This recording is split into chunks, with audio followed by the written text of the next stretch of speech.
Is your home due for a spring cleaning? I feel like mine is, so this message is for both of us. And yes, I'm sending you this message from a bathroom. What better place to talk about spring cleaning? Hi, I'm Milena with Nova Real Estate Group.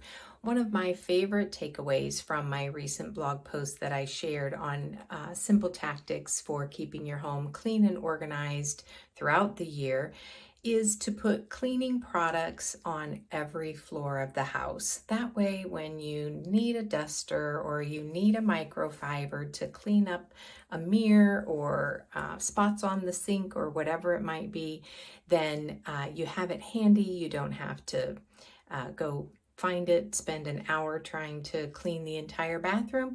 Just clean off the sink and wipe down some surfaces if that gets you through the day.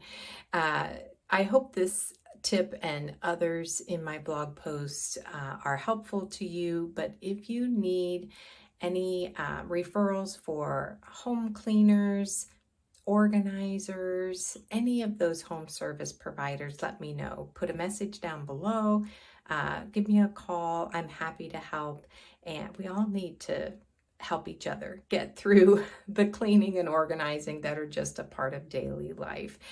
And remember, we're not just here to help you buy and sell a home, we're here to help you love living in it as well.